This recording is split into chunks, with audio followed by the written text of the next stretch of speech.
Cuando mi hijo tenía 17 años le dio cáncer y a mi marido también el mismo año. Y yo me fui con un grupo de personas a ungir los muros de las esclusas. Estaba a liderar ese proyecto tan ambicioso y es mujer. Y así surgió el Casco Rosado. Agarré mi cartera, me fui a mi casa, me tiré a llorar en una cama y al día siguiente fui a la oficina como si nada. Uno no puede desconectar la vida personal de la profesional. Cuando se paralizó la obra, estaba todo el equipo, ingeniera, aquí vamos a hacerlo, si tenemos que buscar pico y pala, aquí vamos a terminar este proyecto de alguna manera. Ser jurado del premio de la Reina Isabel en Londres, para mí fue wow.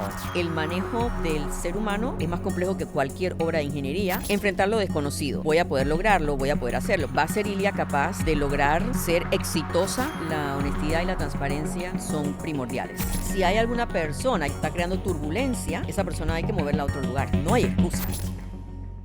Hoy hacemos escala en Ciudad de Panamá para entrevistar a Ilia Marota, ingeniera marina que lideró la ampliación del Canal de Panamá y que hoy, como subadministradora, impulsa su operación y estrategia de sostenibilidad. Bienvenidos al Viaje del Líder. El Viaje del Líder nos trae a la Ciudad de Panamá.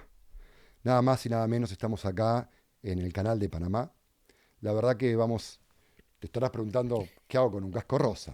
Bueno, acá a mi derecha está la dueña, la creadora, la visionaria del casco rosa. Un casco que ella utilizó, se me pone la piel de gallina, ella utilizó cuando tuvo que liderar la ampliación del Canal de Panamá. Un proyecto que ahora nos va a contar, un proyecto emblemático, con un referéndum involucrado, números que ni siquiera sabemos anotar, un desafío como el canal transoceánico, un desafío que une norte, sur y este-oeste del mundo.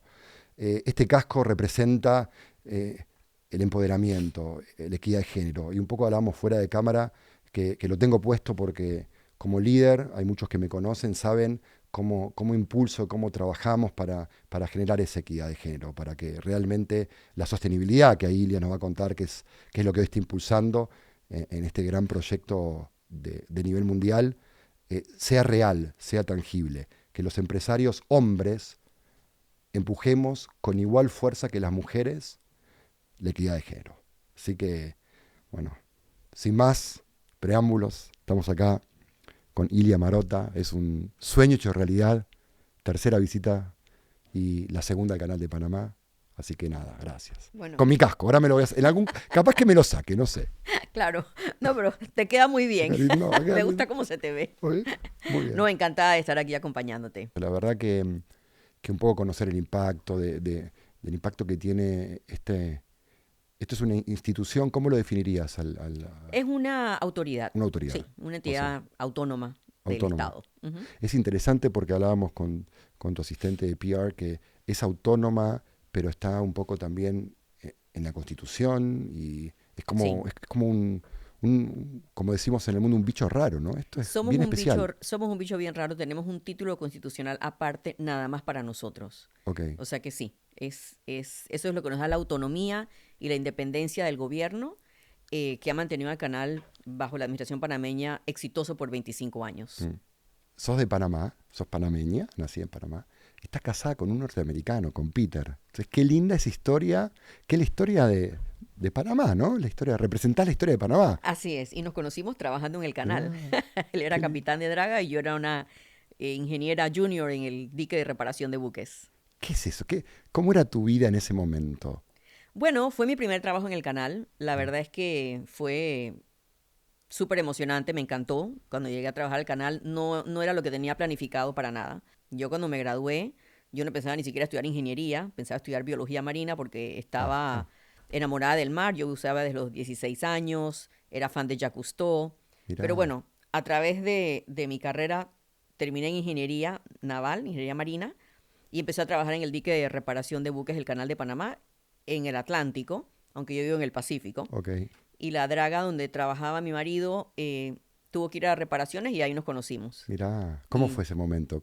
¿Te acordás cómo fue cuando se conocieron? Sí, perfectamente bien. A ver.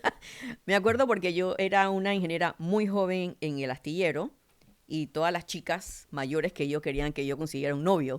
Mira. Entonces me decían, mira, el capitán Marota es un señor divorciado, se sabían toda la historia, ¿no? Y yo es que, ya yo lo vi, no estoy interesada, gracias. Entonces él me vio y mi jefe era muy amigo de él. Ok. Y él le dice a mi jefe, necesito que la ingeniera vaya conmigo a la draga. O sea, Entonces, Cupido. mi jefe viene junto con él y me dice, Ilia, necesito que acompañes al capitán Marota a la draga a tomar unas medidas. Perfecto, me pongo mis botas, mi casco, agarro mi tableta y me voy a la draga. Y cuando bajamos de hacer la inspección, él me invita a cenar. Entonces, él me cuenta que cuando yo bajé de la draga, por supuesto, no había ni una sola mujer en la draga. Claro. Su primer oficial le dice, uy, ¿quién es esa? Dice, mi futura esposa. Ay, me muero Y él de amor. él le dice, tú y ella nunca va a pasar. Le dice, te invito a la boda. Ah, Luego el así. ingeniero, así mismo, el ingeniero le dice, wow, ¿quién es esa? Mi futura esposa. Y es que ella tiene mucha clase para ti. Nunca te va a voltear a ver. Wow. Y bueno, 2 años después nos casamos y invitó al primer oficial a la boda. Mirá. Bueno, sangre italiana tiene él, ¿no? Sí, bueno, le tomó 2 años convencerme, pero me Bueno, convenció. Muy bien, qué lindo, mirá qué lindo. Sí. ¿Cuál es tu rol hoy en esta autoridad? Hoy en día soy la subadministradora y también la primera oficial de sostenibilidad del Canal de Panamá. Como subadministradora, pues estoy directamente debajo del CEO y pues sobreveo a todos los vicepresidentes, a toda la operación. La figura del subadministrador surgió antes de que el canal fuera transferido a Panamá y es un puesto de funcionario que está en la ley. Antes de la transferencia al canal teníamos un administrador norteamericano y un subadministrador panameño. Ok. Luego, justo antes de la transferencia, se invirtieron los roles. Teníamos un administrador panameño y un subadministrador norteamericano. Ok. Entonces, esos puestos están establecidos en la ley. Ahora tenemos un administrador panameño y una subadministradora panameña. Entonces, básicamente, nos complementamos.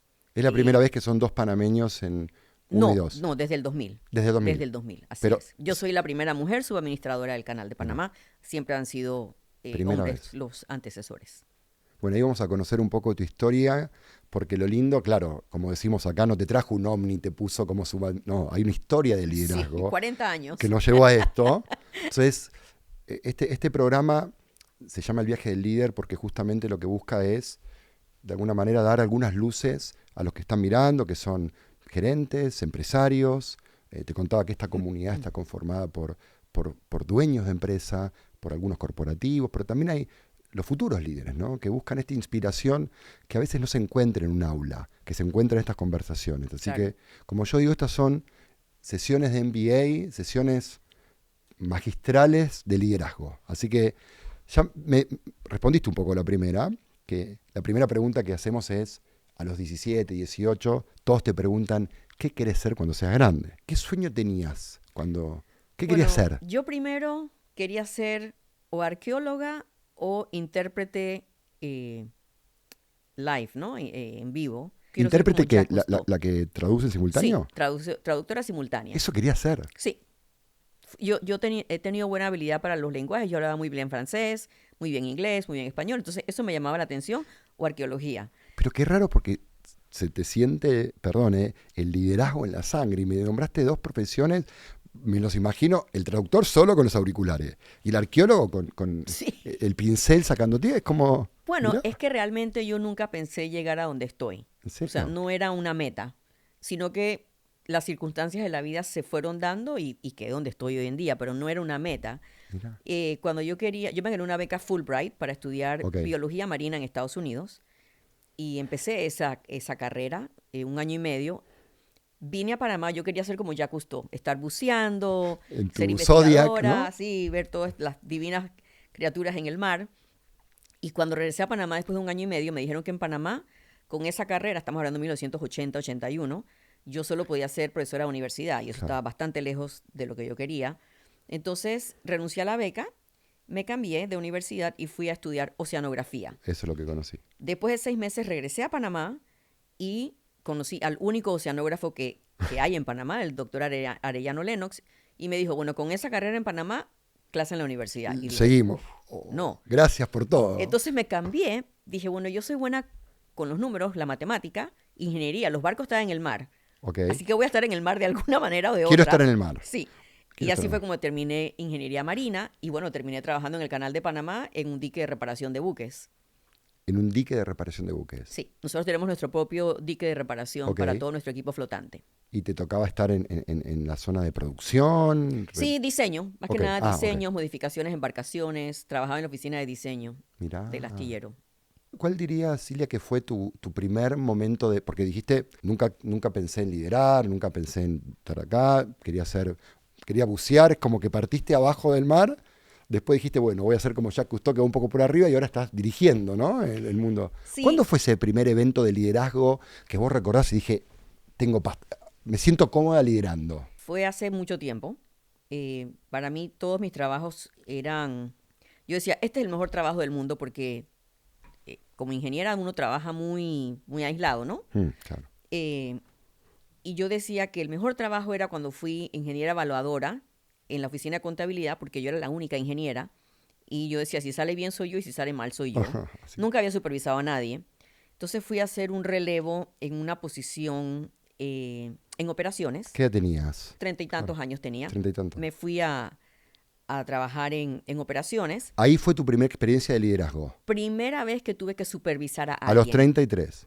Sí. Esto es para todos, escuchen, ¿eh? Los que quieren ser gerentes a los 20, ¿no? Así que escuchen bien esta experiencia de liderazgo, a ver qué podemos aprender para poder acortar la curva, realmente. Sí, Así porque es. pasa eso, ¿no? Sí, Que la gente es muy ansiosa de subir muy rápido, ¿no? Pero por eso es una linda historia requiere escucharlos a ustedes. requiere experiencia, requiere crecimiento. Entonces, supervisé a 3 ¿Ok? personas y me sentí cómoda, no me pareció nada extraordinario, pero aprendí un poquito a liderar y a trabajar con las personas porque para mí era muy cómodo trabajar sola. Yo Claro. quería estar sola. Sí, sí. Pero bueno, la posición me obligó Ok. a supervisar, a interactuar, a cambiar un poquito. Y después de eso, me llamaron para participar en la propuesta del Plan Maestro del Canal de Panamá. Bueno, entre eso y esta nueva posición, fui gerente de remolcadores, que es lo que estudié. Y ahí fue otra experiencia de 6, 8 meses de supervisar ya una división. Eso fue un poquito más, eso me empezó a gustar. Yo dije, wow, esto es interesante porque uno puede impactar la empresa, ¿no? Políticas, cambios, Claro, decisiones. claro. Así que eso me interesó. Claro, Pero no, luego no me estaba frente a un llamaron, computador. Lo otro era más trabajo de escritorio. por Me supuesto. imagino que era más de terreno, ¿no? Sí, aunque el de operaciones también involucraba mucho ir a las áreas porque me Claro. tocaba, yo era la encargada de todas las inversiones de capital de la vicepresidencia y me tocaba pues empaparme de todos los proyectos de campo, pero claro, era una interacción no de supervisión ni nada, sino de aprendizaje, ¿no? ¿Para qué es este proyecto? ¿Para qué se va Ok. a usar? Y demás. Luego me invitaron a que participara en el desarrollo de la propuesta del Plan Maestro del Canal de Panamá, que incluía el programa de ampliación. Y ahí Ok. ahí no supervisaba a nadie, o sea, éramos unos peers, ingenieros, compañeros, teníamos un líder, pero tampoco supervisé, así que muy cómoda, ¿no? Y cuando se aprobó la propuesta de ampliación, me tocó en esa época ir a divulgar la propuesta, o sea, aprendí un mundo de cosas, pero no supervisión. Pero creo que hasta cierto nivel el tener que ir a hablar Mm. a distintas comunidades del país, poder expresarme de cómo este proyecto tiene que ir a un referéndum nacional, sin darme cuenta, eso desarrolla en uno algún nivel de liderazgo.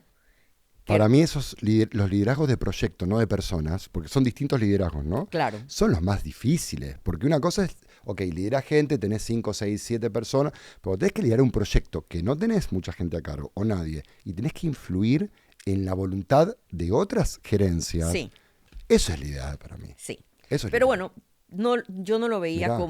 como eso en ese momento, sino una persona del equipo que está Ah, explicando un proyecto para que podamos ir a un referéndum nacional. ¿cuándo fue Pero eso? eso fue en el 2006.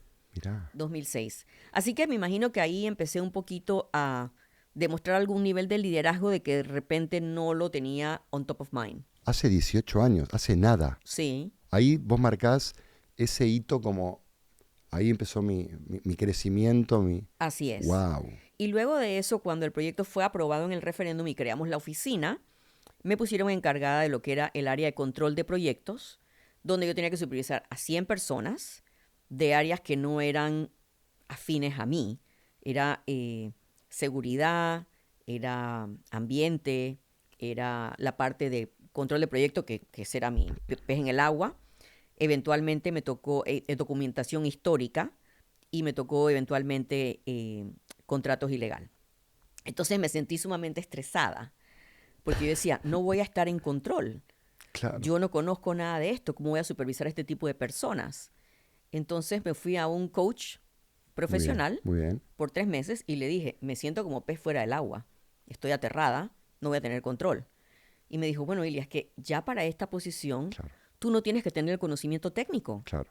Tú lo que tienes es que confiar en un equipo que son los expertos en Claro. las materias. Entonces, esos 3 meses me ayudaron mucho a sentirme cómoda con un rol donde yo no tenía el control del conocimiento técnico de lo que tenía que liderar. Y pienso que esa fue la primera experiencia real donde aprendí lo que era liderar un equipo multidisciplinario de áreas que uno no es un experto. ¿A qué edad puedes decir que tuviste tu primera experiencia de liderazgo? Bueno, eso fue en el 2006.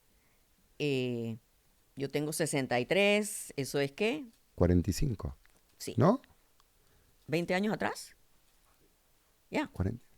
sí, sí. Te escucho y se te ve una persona hiper cálida, cercana, transparente. Y qué lindo y qué noble y qué humble que digas, sí, esta fue mi primera experiencia. Cuando estamos todos que queremos ser líderes, ser gerentes. Nadie hubiese pensado que la número 2 de esta gran autoridad iba a decir, sí, mi primera experiencia fue a los 40 y algo. Sí, sí lo Qué fue. lindo eso, qué esperanzador, por un lado, y qué mensaje importante de liderazgo. Así que ya me saco, mirá. Me pongo el sombrero para sacármelo. Ahí está, me saco el sombrero. Muy bien. Vamos, 10 Ya, minutos ya. y ya me llevo. Yo creo que ya esto es todo. Para mí de verdad que nos llevamos estas perlitas que son invaluables. Entonces me parece que ese mensaje, tan potente como este mensaje, ¿no? De paciencia, Sí, ¿no? Ahí está a tu lado arqueólogo, ¿no? Sí. De paciencia. la paciencia. La paciencia. Hay que estar meses, años para poder mover una piedra. Qué increíble, ¿eh? Sí. Y a lo largo de estos años, Silvia, a veces en la vida se presentan oportunidades que uno las toma o no las toma. Pero son esas oportunidades que podrían haber cambiado radicalmente, como esto de la beca, Ujú. ¿no? Que dijiste, si tomamos esa beca, hoy estarías tal vez en otro lugar, ¿no? Así es. ¿Es esa y alguna otra más potente? Porque también eso habla de tu cableado para tomar decisiones, cómo tomás decisiones, qué priorizás. Bueno, yo pienso que el momento en que me llamó el subadministrador del momento, que era el doctor Vázquez, que es el administrador de hoy en día, que habían hecho una búsqueda dentro de la institución y habían escogido a 4 personas para liderar el proyecto de ampliación. Yo estaba relevando como gerente de división de remolcadores, que era lo que había estudiado, era primera vez que llegaba a un puesto de jefatura.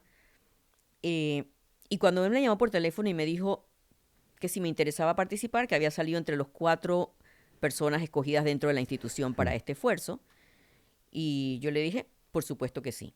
Yo no tenía idea a qué iba, o sea, no lo sabía.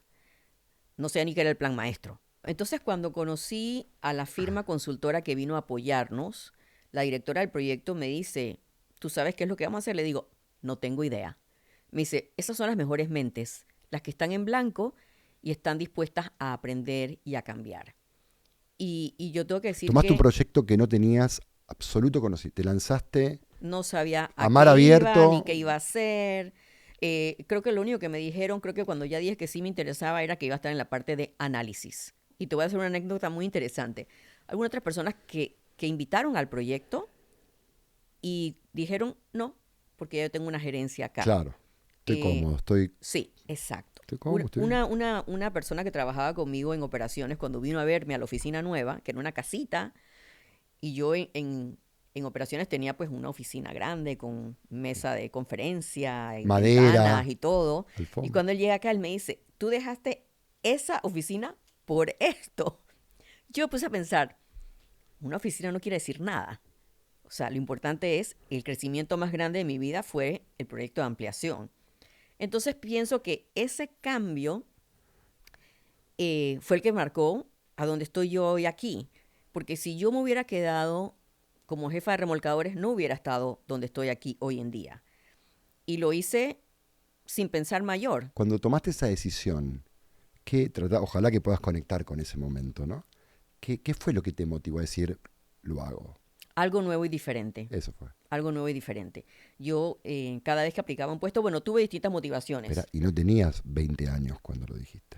No. Qué heavy, qué No, potente. no tenía. Esto de la reinvención, hoy tan Claro. necesario. Sí, Antes era, bueno, vos sos algo especial de tantos años en una organización, Sí. una autoridad, ¿no? No es la No es la norma. No es la norma, ¿no? Pero hoy es tan necesario poder reinventarte. Y qué lindo mensaje decir, voy a algo nuevo, sí. me lanzo. Yo realmente me cambié de puestos en el canal por distintas razones. La primera fue para no tener que viajar hasta el Atlántico todos los días. Y me vine a trabajar Ok. del dique de reparación a Dragado, que es también muy marítimo, pero era la mitad entre Panamá y Colón. Ujú. Luego apliqué a un puesto en el Pacífico para no tener que viajar hasta Gamboa. Esas fueron mis motivaciones. Luego apliqué a puestos porque era un mejor salario. Luego porque era algo diferente. O sea que cada vez que me moví a una posición distinta dentro del canal, había una motivación diferente. Y acá me sonó interesante. Un plan maestro, no sé qué es, pero vamos a aprender, vamos a hacer algo diferente, algo nuevo. El hecho también que te digan, fuiste una de las top Claro, 4 claro. en la institución para estar en este proyecto, wow. ¿Cómo No decir sabías que lo no? que era el proyecto. No, Nunca dimensionaste lo que terminó siendo. no, para nada. Y un poco, si lo hubieses sabido, ¿lo hubieses tomado igual? Creo que sí. ¿Con más convicción, con la misma, más entusiasmada? ¿Qué hubiese cambiado algo? No sé si hubiera cambiado algo. Probablemente me hubiera dado un poquito más de temor, Ok. saber a lo que me iba a enfrentar, si hubiera visto como que uno dice una bola de cristal, ¿no? Para Sí. dónde voy. Pero no, creo que lo hubiera tomado igualmente. Y el temor, súper buena, mira, en todas las entrevistas, primera vez que aparece, ¿qué es el miedo para vos? En lo profesional, ¿eh? Lo voy a hablar en lo profesional. Enfrentar lo desconocido. ¿Ok? O sea, voy a poder lograrlo, voy a poder hacerlo. Por ejemplo, cuando la primera vez que tuve que liderar un grupo de 100 personas, yo tuve miedo. Digo, wow, ¿va a ser Ilia capaz de lograr ser exitosa con esta nueva responsabilidad como lo ha sido en toda su carrera en el canal? Claro. Entonces, temor al fracaso, ¿no? Temor a que no vayas a poder hacerlo, que no puedas hacerlo bien. ¿Y te moviliza o te paraliza? No, a mí me movilizó. Te moviliza, Sí. el miedo. Sí, El miedo, hay una frase de Jordan que a él habla que ganó Michael Jordan, o sea, y él dice, a mí el motor más grande es el miedo a no ganar un partido, ese es lo que saca mi mejor versión, esto de que es movilizante. claro. Te encantan los retos, los desafíos. Sí. Es como, te debe durar poquito el miedo, ¿no? Es como debe durar la pregunta dura poco. y vamos, dale, vamos Sí. a la aventura. Sí, no, es que hay Sos una que aventurera. echar para adelante. Y en todos estos años de tu trayectoria, obviamente hay turbulencias, parte de liderar, es liderar la contingencia. Y acá donde estamos de haber, ¿recordás alguna o conectás con alguna que te dejó una experiencia, una enseñanza muy potente? Decís, esta fue la turbulencia que Sí, marca. la turbulencia mayor fue cuando en medio del proyecto de ampliación, 2014, febrero, el contratista paralizó las obras. Ah, un amor. Fue, oh wow, ¿y ahora qué Wow. hacemos? Un proyecto que era un referéndum nacional, Sí. que tenía que haber concluido en octubre del 14, que el contratista de repente, porque yo siempre decía, never a dull moment, ese era mi moto de todos los días, porque todos los ¿Cómo días es? había un problema. Never a dull moment. Nunca Ok. hay un momento aburrido. Ok. Nunca tenemos un día que no haya un Ah, evento. ok. ¿Cuánto era el proyecto original de la duración? ¿De tiempo? 9 años. Bueno, 8 y tanto, el proyecto se atrasó un año y medio. Ok. Un Bueno, año y medio claro, de atraso. Claro, Un estamos proyecto hablando de 5.250 millones de dólares. Pero de todas maneras, o sea, en el 5 2014... billones el proyecto. Sí. Y ese año imagino que habrán dejado de facturar. Sí, se un dejó buen de, por número. supuesto. Claro, un año y medio sin facturación, ¿no? La turbulencia. Pero bueno, esa situación fue estresante porque cuando uno decía que todos los días había problemas, tú ves que hay problemas, pero la obra está avanzando, entonces Claro. te es fácil seguir lidiando Vamos. con los problemas. Pero si tienes problemas y la obra se paraliza, ese es un problema mayor. Y era tu principal proyecto. Sí. Entonces, ese día, por primera vez, agarré mi cartera, eso de las 2 de la tarde, y me fui a mi casa. Me tiré a llorar en una cama Oh. por un par de horas. me recuperé y al día siguiente fui a la oficina como si nada, en ¿En mi serio? actitud, ¿no? pero tenía como que liberar ese estrés. Y otra anécdota muy interesante, que yo no me acordaba de esa anécdota, me la recordó una amiga hace poco, creo que el año pasado, que un día, una tarde, cuando mi hijo tenía 17 años, le dio cáncer y a mi marido también el mismo año, y me habían regalado botellitas de aceite ungido, ¿no? Holy oil, aceite de Israel, me habían traído de varios lugares. Y yo me fui con un grupo de personas a las esclusas, a ungir los muros de las esclusas con el aceite. Increíble. Yo no me acordaba de eso. En este proceso de paralización de las obras. Hiciste tu bendición. Así es. Hicimos una misa también Qué por el proyecto.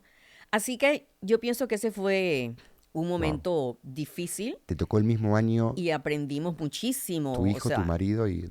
Sí, eso fue en el 2010. En el 2010 me tocó lo del cáncer de mi hijo y mi marido. ¿Cómo estaban? Gracias a Dios, bien los dos. Eso fue 2010. Nos fuimos un año entero, 12 meses.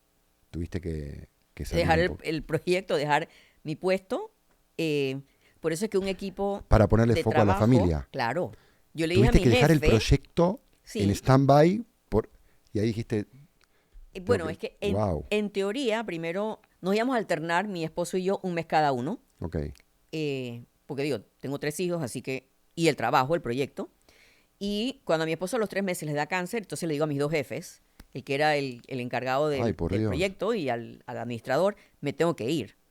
Pero gracias a mi equipo de trabajo, esas 100 personas que aprendí a confiar en ellas, fueron los que llevaron las riendas de mi oficina ese año entero. O sea, yo venía una semana al mes al proyecto. En un momento del proyecto turbulento, si los hay. El 2010, claro, sí. Ya había iniciado todas las obras de esclusas. Sí, el proyecto estaba full, porque empezamos... en el 2008, 2009. Así que sí, en distintos momentos me tocaron distintas dificultades. Personal y profesional. Bueno, Sí. como la vida misma. Así es. Como la vida misma. Sí. ¿Y cuál dirías, Cilia, que fue tu gran aprendizaje de esa turbulencia? Bueno, ¿Cómo se sale de la turbulencia? la turbulencia personal, me di cuenta del apoyo de un gran equipo de trabajo. O sea, fue la primera vez que yo tuve que darme cuenta lo importante que es el equipo de trabajo, y aprendí que uno no puede desconectar la vida personal de la profesional. Total. Aprendí que me valoraban muchísimo a mí y a mi esposo en esta institución, porque nos donaron más de 1,000 horas de vacaciones voluntariamente para que nosotros pudiéramos recibir una quincena aunque no estuviéramos laborando. Tus propios compañeros te donaron sus días. Sí. ¡Qué lindo! No lo había escuchado nunca en mi vida. El Canal de Panamá tiene ese programa. Cuando uno se queda sin vacaciones y tiene una condición de enfermedad, es un programa voluntario. ¿Es solo por enfermedad? Sí, alguna condición así muy crítica, ¿no? Algo crítico. Está bien. El capital humano está así, está bien detallado qué califica y qué no califica para la donación de horas. Y nos donaron más de 1,000 horas a mi esposo y a mí. Entonces, ese año aprendí mucho. A tu esposo, estamos hablando de 1,000 horas, son como 6 meses, 5 meses. Sí.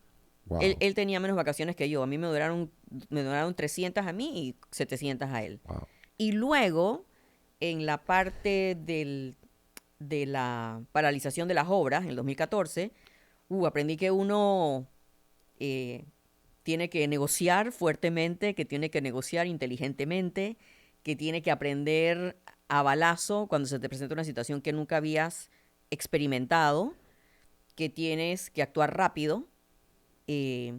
Así que en distintos momentos he tenido distintos aprendizajes.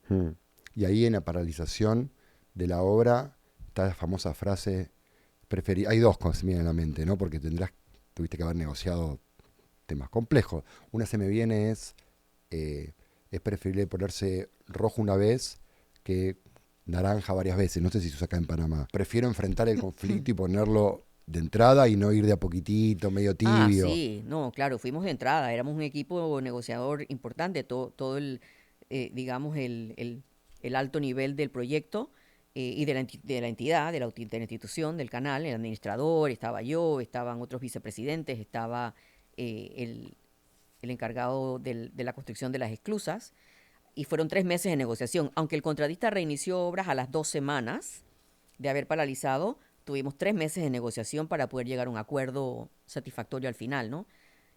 Así que definitivamente que hubo muchísimo aprendizaje en ambas cosas.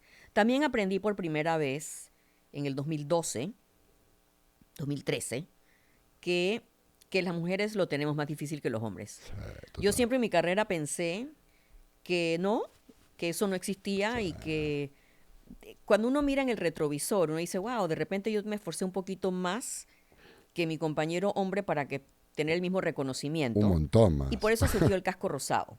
Porque entonces habían voces que decían, uy, esta va a liderar ese proyecto tan ambicioso y es mujer. Entonces no era mi carrera profesional de Ilia Marota, de tantos años en el canal, que ha sido exitosa, sino que era mujer. Y ahí fue donde entonces compré un casco rosado. ¿Cómo se te ocurrió? Es simple, un casco y rosa, es obvio, Mira, ¿no? estaba, y fue increíble, estaba sentada en un cuarto en Nueva York, en la fundación de la casa Ronald McDonald's, Ok. que fue la que nos auspició el año que vivimos en Nueva York con el cáncer de mi hijo. Claro. Y yo le dije a mi esposo, es que yo no puedo creer que haya duda de que por ser mujer no puede hacer este trabajo. Claro. Entonces él me dijo, deberías hacer algo icónico y diferente que eres mujer. Me dice, cómprate un casco morado. ¿Te lo dijo quién fue? Mi marido, Él fue la idea. él. El lado italiano, el lado Y yo le dije, fashionista. ¿sabes qué? Mejor un casco rosado. Vamos todavía. Entonces Saluda a me senté Peter. en el piso. Bien, Peter. En el piso del Ronald McDonald's, me metí en el internet, vi el casco rosado, también tenían chaleco, mandé a pedir los dos. Me costó más el shipping and handling que el casco y el chaleco, porque estaba ahí nada más 3 días, era chequeo de mi hijo de que Claro, había tenido claro, el claro. cáncer, ¿no? Entonces teníamos que ir cada cierto tiempo a comprar, a chequear. Y así surgió el casco rosado. Y bueno, llegué a Panamá y le digo a mi jefe, le digo, ¿cómo le digo a mi jefe me compré un casco O rosado? sea, Y nunca se me olvidará, recuerdo que estábamos visitando el proyecto y y sin querer sacaste algo y dijiste, cuando, no, o sea, yo le había mandado a poner el nombre, el logo, acá- y este logo de acá. ese es el de este proyecto que voy a emprender ahora, que es el agua del futuro. Ah, es nuevo, ahora nos vas a Me lo contar. acaban de comprar, este Ah, casco. mirá, una Es primicia, nuevecito. primicia. Sí, primicia. ¿Algún- El alguien que- otro tiene el logo del tercer juego de esclusas. Alguien que te entrevistó, porque Ajá. no soy el primero que te entrevista, ¿te entrevistó con el casco puesto? No. ¿Soy el primero? Sí. Vamos todavía, eso me gusta. Ahora, cuando le mandé a poner el nombre, el logo, y me lo regresan, tenía 2 mariposas blancas. Y yo dije, ups, too much, Ok, too girly. ok. No puede ser. Pero me daba pena con los chicos del taller botar las mariposas. Así que arranco las mariposas y se las pongo por debajo al casco. Ok, perfecto. Ese no lo tiene el otro. Perfecto, como... Entonces le digo a mi jefe, oye, Jorge, tú puedes creer, compré un casco rosado y en el taller le ponen mariposas blancas. Eso sí fue too much y se lo enseño. Ok. Se quedó sin palabras. Ah, Y desde ese día usé mi casco rosado. mirá, y él te apoyó desde el día 1. 100%. ¿Cómo encontró esta iniciativa? Súper, Eh, porque es disruptiva. sí, yo creo que Linda. nadie pensó lo disruptivo que iba a ser, ni siquiera yo misma. Mirá. O sea, Claro, yo lo dije, voy a usarlo para hacer un statement, ¿no? Hacer sí, claro. un enunciado. Soy mujer. Pero el casco se volvió muy popular internacionalmente, tanto Oh, así sí. que me invitaron del Royal Academy of Engineering en Londres y me pidieron, es que le vamos a hacer una pregunta un poco inusual, ¿usted puede traer su casco? O sea, como te lo pregunté yo. Hoy te dije, ¿podemos usar el Y casco? bueno, viajé a Londres con mi casco y me hicieron una entrevista con 2 ingenieros más, el que diseñó el edificio del Burj Khalifa en Dubái. Perfecto, wow. Y un ingeniero francés que también Sí. diseñó el puente más alto del mundo. Y bueno, fui yo con mi casco rosado. Me invitaron a una universidad, Harding University, que da becas y vinieron al canal. Hay algunos egresados de esas becas trabajando en el canal, vieron la película en el IMAX y me invitaron a Harding. Y cuando llegué allá a dar una charla, habían 35 cascos rosados para que yo los Ah, me autografiara. muero. Y para ingenieras de la universidad. En esta línea de inspiración, Ilia, vos sos hoy una líder, una referente que está inspirando a todos, hombres, mujeres. ¿Quién fue ese líder que vos sentís que, o mentor que te apreció en un momento donde contaste 2 turbulencias no menores y seguramente habrás tenido más? ¿Algún líder, algún mentor que vos sentiste el aprecio y que dejó una huella en tu manera de liderar? Mira, definitivamente que mentores a todo lo largo de mi carrera en distintos momentos he tenido. Yo siempre tuve a un hombre de mentor, nunca tuve una mujer. Cada vez que ascendí a un puesto fue para reemplazar a un hombre. O sea que yo tengo que Wow. decir que a mí, hasta el punto de que hubiera una duda de que yo pudiera liderar el proyecto, fue que sentí que las mujeres la teníamos más difícil. Sin embargo, el ingeniero Quijano y el ingeniero Alberto Alemán, que era el administrador y el vicepresidente de ingeniería en su momento, que fueron los que me dieron ese apoyo para yo irme ese año a Nueva York con mi esposo y mi hijo. O sea, eso es algo que yo jamás olvidaré en mi vida. Y ellos fueron los que me nominaron para el puesto de liderar el proyecto de ampliación, porque realmente cuando el ingeniero alemán se jubilaba y subía el ingeniero Quijano a administrador, ellos tenían que designar a alguien para el proyecto y me escogieron a mí. Y ellos fueron los que tuvieron que sustentar por qué yo ante una junta directiva. Entonces, de cada uno aprendí cosas diferentes. El del ingeniero Alberto Alemán es un hombre muy visionario que me decía, Ilia, habla. Se te nota en el rostro que quieres algo que decir. Si no hablas, no vamos a saber qué estás diciendo, no vamos a saber lo que estás pensando.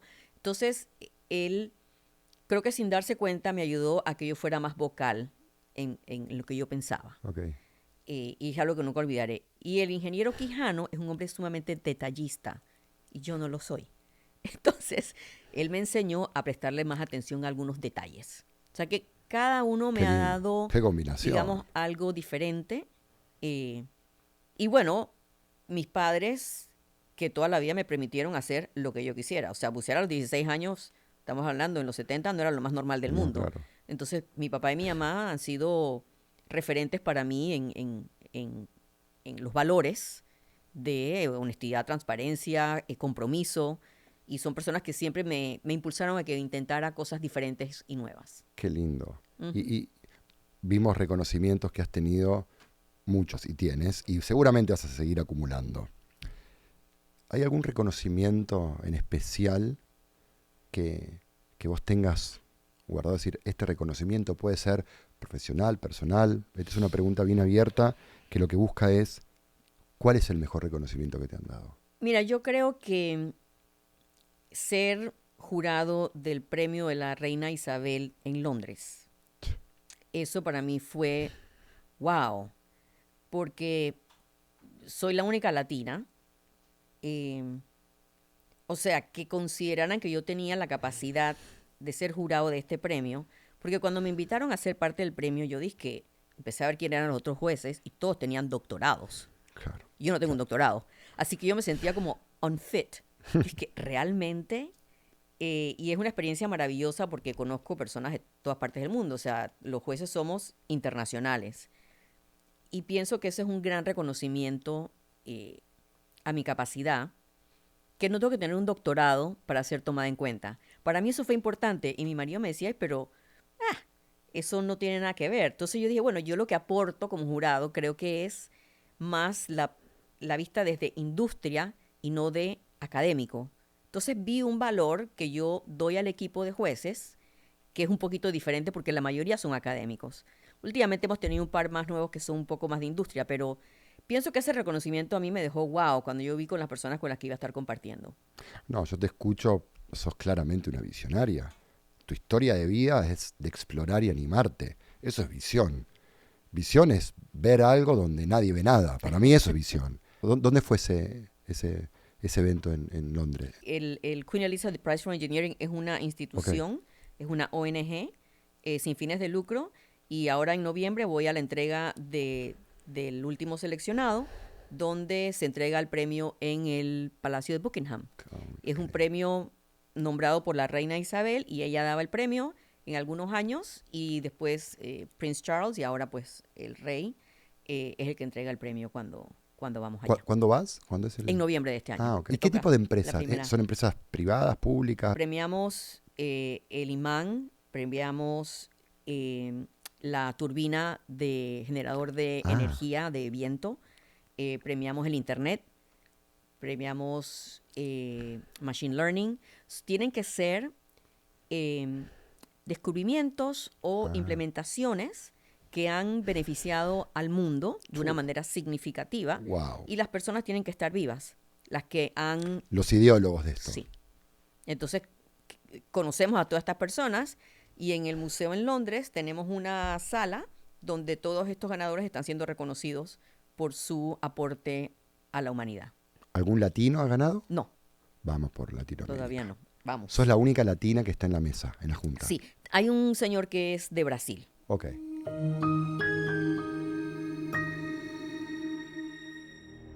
Esta es una pregunta simbólica, Ok. bien simbólica.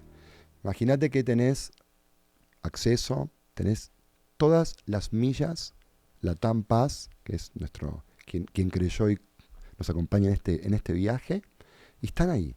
Todas las millas del mundo tenés disponibles. ¿Por qué las canjearías? O sea, me gustaría regresar a la época donde di a luz a mis 3 hijos Oh. diferentes. Regresaría ahí.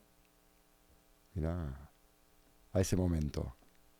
Bueno, ahí, qué lindo la conexión. Estamos emocionados mutuamente. Sí. ¿Qué es lo que con qué conectaste, con qué emoción que querés volver ahí? Nostalgia. Creo, ver a mis hijos chiquitos nuevamente. O sea, cuando recién los recibí en brazos. El olorcito. Sí, ¿Sentís que dijiste que la mujer lo tiene más difícil y es real? sí. ¿Sentís que te dejaste un poco compartir tiempo con ellos? Sí, creo que mis hijos varones fueron más afortunados porque mis responsabilidades no tenían el Claro. nivel que le tocó a mi hija. Es más, yo pensé que mi hija estaba mucho más grande y cuando voy a ver tenía 10 años cuando empecé el proyecto de ampliación y dije, wow. Ahora ella es la más desenvuelta. A lo mejor porque tuvo que estar sin mí, pero fue, digamos, con la que menos compartí actividades de chiquita, Claro, porque estaba lo más tradicional. ocupada. Claro. Lo tradicional. Con los varones compartí, creo que más su crecimiento, sus partidos, sus actividades. Entonces sí, regresar a esa época. No sé, yo te escucho y conecto. A mí me gusta conectarme con esas emociones Sí, y mi mamá fue ama de casa. Y yo te escucho y a mí me gustan los negocios, me gusta todo esto que estamos hablando. Es como que de chiquitito siempre quise esto. ujú, Yo siempre tuve claro que quería cosas grandes. Siempre. No sabía qué, pero quería impactar.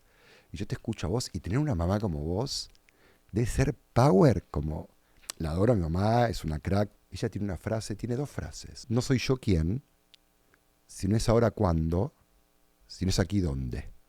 ¿No? Es una frase que podría sonar un poquito egoísta, si se quiere, no siempre. Me enseñó eso, ¿no? De priorizarse uno para poder.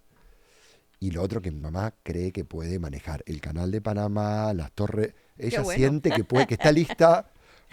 Vos le decís, Cristina, tenés que. Sí, ella cree. Síndrome del bueno. impostor, 0. Pero claro, yo temas profesionales con ella nunca conversé. Claro. Converso de cocina, me encanta cocinar, hacer jardinería, me gusta el arte, eso heredé de ella, ¿no? Entonces, poder tener conversaciones de negocios, de toma de decisiones, con una mujer que atravesó proyectos emblemáticos a nivel mundial, o sea, qué momentos tan lindos, porque hoy tenemos una sabiduría, una calma, Claro. volver a ese momento y dormirte abrazado a tus hijos y que el mundo haga lo que quiera. Así es. Qué lindo, ¿eh? Qué importante. Qué lindo, qué linda respuesta. Y ahora para aterrizar, ¿qué se viene? Algo nos contaste, algo nos adelantaste. ¿Qué se viene en tus horizontes de liderazgo? Bueno, viene un proyecto sumamente importante para la seguridad hídrica del país. Viene un proyecto de crear un nuevo lago en un área de la cuenca hidrográfica del Canal de Panamá, que va a requerir un programa de reasentamiento de unas 2.500 personas. Okay. Es algo totalmente nuevo, que es otro aprendizaje para mí, es otro manejo. Es un proyecto de $1.500 millones, no es una ampliación, pero pienso que es más complejo porque estamos tratando de personas, Claro, de comunidades. hay algo ya. Hemos hecho un censo socioeconómico, hay personas que tienen toda la lógica de tener un temor, de tener una desconfianza, de tener una duda de qué va a pasar conmigo, con mis propiedades, con mi familia, con mi casa. Entonces ahí veo que la comunicación que he ido desarrollando a través de mi carrera se vuelve sumamente importante, pero pienso también que el haber pasado por un cáncer de mi marido y mi hijo me da también un nivel de empatía Claro. que me permite Contra el dolor. poder conectar. O sea, Sí. conectás con el dolor. Entonces este es un proyecto muy importante porque nos va a dar la confiabilidad hídrica para más de 2 millones de personas que consumen agua potable en los lagos del canal y para mantener un canal viable y competitivo para nuestros clientes. O sea que es un proyecto muy importante y tiene un componente muy complicado porque los humanos somos complicados, ¿no? Entonces, quiero Complejos. que sea exitoso, complejos. Somos bien complejos. Exitoso y que sea una oportunidad de desarrollo y de crecimiento para las personas que tenemos que reasentar. Entonces, para mí, ese sería el éxito del proyecto. Lograr un programa de reasentamiento de clase mundial donde las personas queden agradecidas y no con un mal sabor de que tuvieron que mudarse. Así que ese es un el nuevo reto. Es un proyecto, si lo comparás con la ampliación, digamos que le ponemos una nota del 1 al 10, que es lo que entendemos del dolor. Cuando vas al médico, ¿cuánto te duele el 1 al 10? La ampliación ya lo viviste, pero tratá de ir a ese momento, y esto lo estás por vivir, por lo que te entiendo. ¿Qué nota le pondrías por el nivel de complejidad, de desafíos, de tu reputación? 10. Es más que la ampliación. Es diferente. Es diferente porque, o sea, en la ampliación, los volúmenes de concreto, Claro. con puertas fabricadas en Italia. O sea, es un proyecto de magnitudes de ingeniería importantes. Es un proyecto emblemático a nivel mundial. Este proyecto no creo que va a tener un nivel emblemático a nivel mundial por la ingeniería. Claro. Pero si logramos hacer un reasentamiento que sea súper exitoso, puede ser un referente mundial de un reasentamiento de 2.500 personas. Pero tiene más incertidumbre. Como yo le decía a las personas que me preguntaban en la ampliación, ¿cuál ha sido la parte más difícil del proyecto? Yo decía, las personas. Claro. Porque tuvimos más de 80 nacionalidades y que todo el mundo conversara el mismo idioma y se entendiera y se llevaran a O sea, el manejo del ser humano es más complejo que cualquier obra de ingeniería, porque la ingeniería se resuelve. ¿Ok? 2 más 2 es 4. Sí.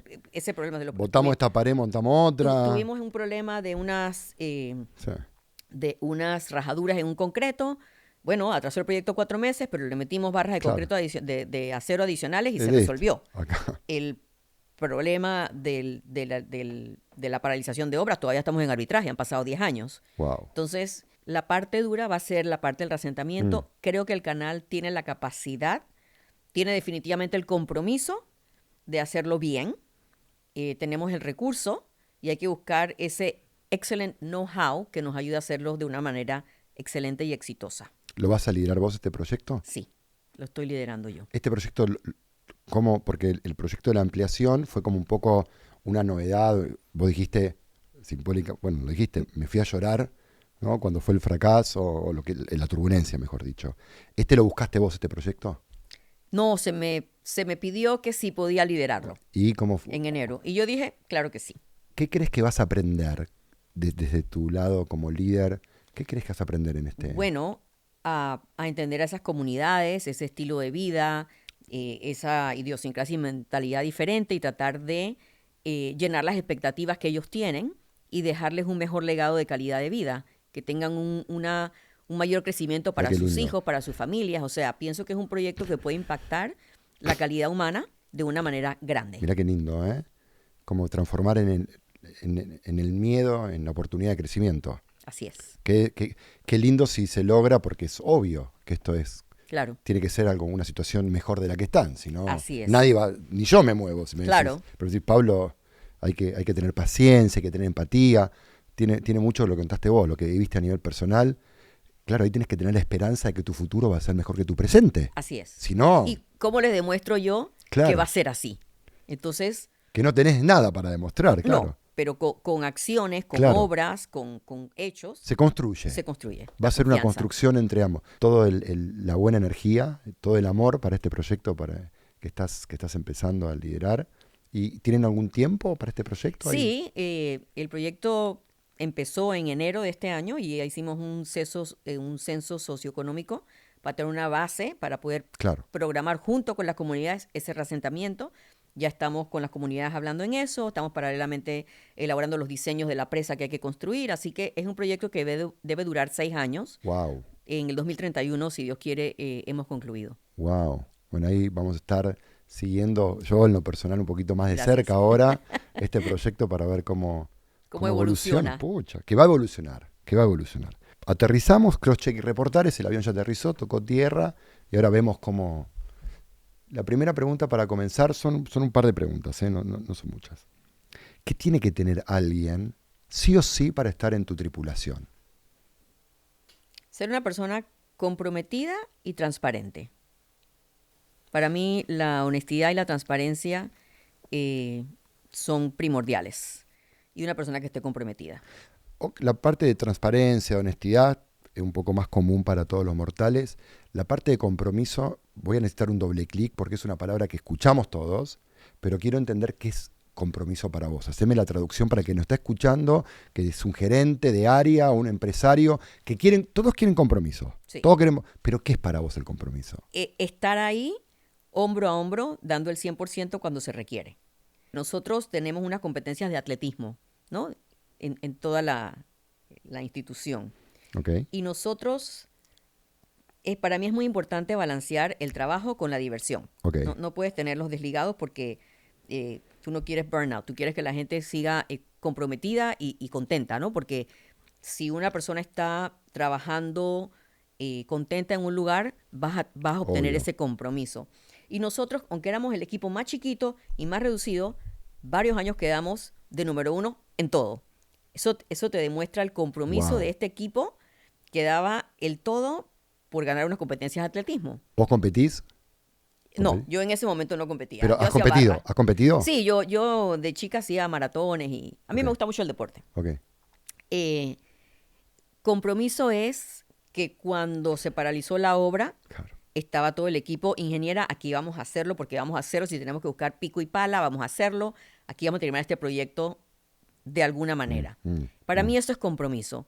Compromiso es ser parte del equipo y tener esa innovación y esa creatividad que cuando tienes una crisis, tú sabes que puedes contar con personas que van a estar ahí al lado tuyo. Claro, es codo a codo, dijiste, ¿no? Se me venía un poco la imagen de Los 300, esa película emblemática, ¿no? Donde están todos juntos contra este gran imperio persa y creo que esa convicción termina siendo, claro, un efecto multiplicador. Claro. Como que desarrollás capacidades que ni sabías que tenías. ¿Cómo te das cuenta si alguien está volando por propósito o por inercia? Te doy un ejemplo. Yo tengo personas que me piden cita para hablar de temas que no son de su área. Ok. Tengo personas que me escriben emails para comentarme cosas que no son de su área. Para mí es que esta persona, que además de su esfuerzo, de su trabajo y su responsabilidad día a día, tiene la iniciativa de hacer esto que es totalmente diferente. Y tener, no quiero decir la valentía, pero atreverse a escribirme un email a mí, Claro. una nota por Instagram, ingeniera, yo quiero presentarle esto. Para mí esa es una persona que hay que prestarle atención. Es una persona que va a echar para adelante. Claro. Tiene el drive que ese. está viendo más allá. Así que para mí esas personas dicen mucho. Hay personas que me escriben, ingeniera, yo quisiera trabajar en el canal de Panamá, ¿qué tengo que hacer? Le digo, meta su información en la página web. Claro. Me puede mandar la dirección. Claro, Out. no, busca. Entonces, O sea, son cositas pequeñas como qué esa donde tú ves, mirá qué detalle, ¿eh? claro. Qué Yo detalle digo, no menor. si esta persona no tiene la iniciativa de que yo le contesté por Instagram una nota O sea, diciéndole, mete la información en la página web del canal y me pregunta cuál O es la sea, página web, ya esa persona tú sabes que gracias. no es una persona que tú quieres tener trabajando contigo porque no va a tener la iniciativa, el empuje de ir más allá o que quiere que se lo den todo en las manos. No. qué increíble. Entonces, son pequeñitos detalles donde uno ve, Ahí está, eh, ahí está el tema. sí, en el es en las detalle. cosas pequeñas, no en las grandes, donde uno se da cuenta de la calidad de la persona. Qué increíble lo que dijiste. Claro, yo te escuchaba y digo, si yo quiero movilizarte y soy esa persona, te traigo el currículum y te mando por Instagram y te digo, te dejé el currículum hoy a la mañana. Sí. Mañana a las 9 voy a volver solamente para ver si tengo la oportunidad de conocernos. Claro, y no, me mandas el mail, dale. Increíble. Vale. Bueno, también es un poco tu historia de vida esto, ¿no? De ir, de tomar riesgo, de ir para adelante. Claro. Un poco lo que esta respuesta habla de quién sos vos también. Vos sos el casco ros, vamos. Hay un dicho que es preferible pedir perdón que permiso, Claro, ¿no? por supuesto. Eso también habla. También creo en eso. Me gusta. Cuando hay tensión en el equipo, porque me hablaste de tus turbulencias, ahora quiero saber cuando encontrás turbulencias en el equipo, ¿no? ¿Cómo lo gestionás? Depende, hay distintas, depende del tipo de turbulencia y el grado y el tamaño. Es verdad. A veces hay que hacer un team building Ok. y te vas y te doy un ejemplo de lo que hicimos en el proyecto de ampliación donde había una turbulencia grande entre el consultor que vino a trabajar con nosotros a apoyarnos y nosotros, y eso era agua y aceite, y nos fuimos a un hotel un fin de semana, todo tipo de sesiones, construimos un muelle juntos para lo que era incentivar el trabajo en equipo. Entonces, actividades como esas son actividades importantes, un team building. Porque uno está interesante, uno dice el team building cuando está todo bien. No, vos decís, hay turbulencia, a veces hay que salir y Totalmente. vamos, mátense ahí, a construir el dique, pero péguense con los palos, pero acá salimos con el dique. Así es. Mirá qué lindo. Y en otras ocasiones, si escucho una versión por aquí, escucho una versión por acá, vamos a escuchar todos la misma versión. Entonces traigo a todas las personas y nos sentamos todos a discutirlo de frente. Me gusta mucho eso. O sea, si tú me dijiste esto, tú me dijiste aquel, ok, vamos a reunirnos todos juntos y vamos a resolver este problema. Entonces, yo pienso que cara a cara, enfrentando las distintas y cada uno que haga su descargo y ahí vemos cómo resolvemos esos problemas, ¿no?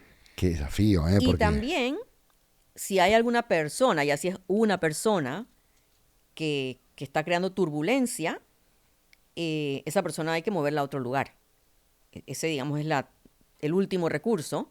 Y si me da problemas en este lugar, entonces ya me doy cuenta que es la persona y se le busca dónde esa persona puede contribuir y no me va a crear turbulencias.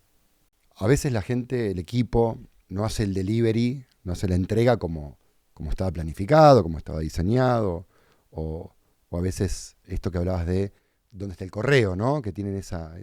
¿Cómo hacemos cuando Mira, no pasa eso, cuando no está esa... a veces no lo hacen por temor, entonces uno tiene que empoderar al equipo, hacerlo, y saber que ellos cuentan con el respaldo de uno al 100%. Ok. ¿Ok? Por Mostrar ejemplo, respaldo al 100% es clave acá. Sí. Entonces, Por defecto te apoyo. yo asumo, yo no soy micromanager para nada. A mí me gusta soltar las riendas, pero me gustan resultados. Y si veo que el resultado no está dando, porque Eso. no está dando, entonces doy el pep talk, la conversación de que, hey, hagamos esto, aquello, lo otro, le doy muchas opciones, podemos entrar por aquí, podemos entrar por acá, podemos entrar por acá, resuelvan. Y si ya no resuelven, Sí. entonces ya yo me pongo directiva. Ok. Vamos a hacer X, Ok. Y y Z. Bueno, ahí O sea me que dejas... todo depende. Claro, obvio, pero está dando algunas luces que son como, esto es tu metodología, este es tu método. Claro. Con lo cual uno va escuchando y va escuchando métodos y va tomando de uno y de otro, esa es la idea. Sí. ¿Y qué no está permitido entonces en tu tripulación? Inacción por no escalar los temas. Como yo le digo a la gente, o sea, si no te resolvieron aquí, eso no se puede quedar en el olvido. Bueno, Tú siempre sabes que puedes Bueno. alcanzar mi nivel. Siempre. Yo tengo puertas abiertas para todo el mundo. Y rápido. Todo el mundo lo sabe, sí. Claro. Entonces no perdamos el tiempo. te lo tomo esto para mí. ¿Ok? Esto es, podés no poder, pero no podés no avisarme que no pudiste. Claro, Eso no. tiene que llevar. Si Me ya yo no lo encanta. pude resolver a mi nivel, entonces, Listo, bueno, no pudimos. Listo, está bien, ya está. Pero no dejes de hacer algo porque... Me encanta. y me ha sucedido. Digo, pero tú lo escalaste aquí. Y nada de un ¿y lo escalaste acá? nada de un FYI, no, es llamame, hablemos. Es lo que yo le Nada, decía. te mandé un correo. Una persona me dijo, no, es que las personas se fue a las 4 de la tarde. Le digo, yo estoy aquí hasta las 5 a las 6. Tú me Claro. llamas, me mandas un WhatsApp, un teléfono. O sea, no hay excusa. No hay excusa. O Me sea encanta. que eso para mí es importante. Qué temones, ¿eh? Ujú. Porque es todo ejecución. Por supuesto.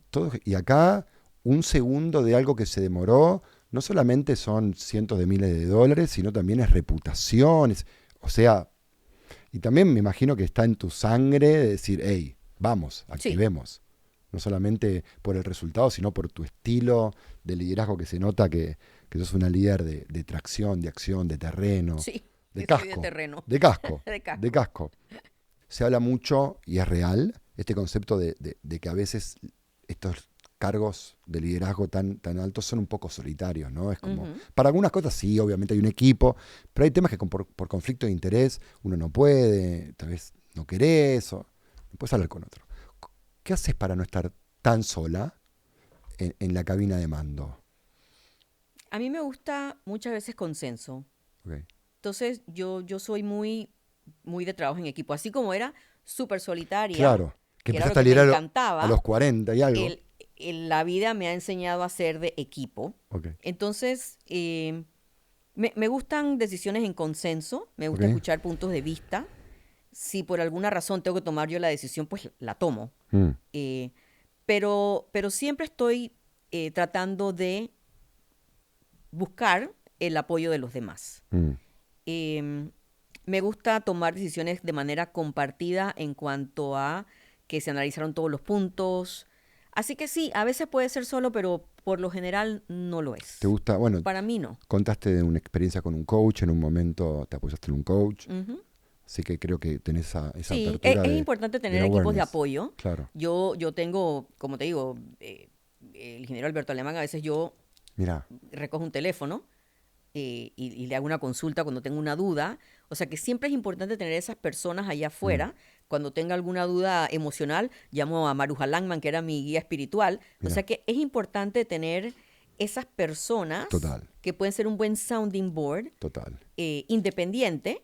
Y tengo mis angelitos por ahí a los que yo alcanzo en alguna situación muy particular. Ahora imagínate que nos está viendo gente que tal vez es su primera experiencia de liderazgo, Ujú. su primera gerencia, su primer equipo, o está armando una empresa. ¿Qué le podrías compartir a alguien que está armando su primer equipo? ¿Dónde? No sé si- Conocer al equipo. Ok. Conocer al equipo. Es algo que para mí no era natural, porque como soy ingeniera, para mí, y nunca se me olvidará esto, yo siempre pensaba que si yo conozco a mi equipo, me estoy intrometiendo en su vida privada y eso pues, ¿no? Nos dijeron eso, no mezclen lo personal con lo profesional, ¿no? Y después aprendí de que no, que es importante conocer al equipo, cuántos hijos tienes, a qué se dedican, o sea, Mm, porque eso te permite conocer a la persona y saber si esa persona está bien o está mal. Y te doy un ejemplo. mm. Hay este chico que siempre anda feliz, reído, y de repente, 3, 4 días, muy serio. Entonces yo lo llamo, le digo, ¿te pasa algo? Porque si la persona no está bien, no va a hacer un buen trabajo en la oficina. Claro. Entonces, es tener un interés genuino por el bienestar de la persona. Definitivamente conocer a las personas y la actitud de las personas, porque para mí la actitud Mm, es primordial. Y si no tiene una actitud correcta, incentivar que la actitud sea la correcta. Entonces, conocer a las personas, ver mucho la actitud de las personas, y bueno, después viene la parte ya más formal Claro. pues del trabajo, que ¿no? eso es más... Pero yo pienso que eso es importante. Algo que yo aprendí también con el tiempo es que yo le dedico tiempo a las personas y en la noche veo mis emails, cartas, documentación, si no me alcanzó el día para hacer todo eso. Porque es importante dedicar el tiempo a las personas. Que de repente antes esa no era mi visión, pero con el tiempo he ido cambiando y he ido aprendiendo.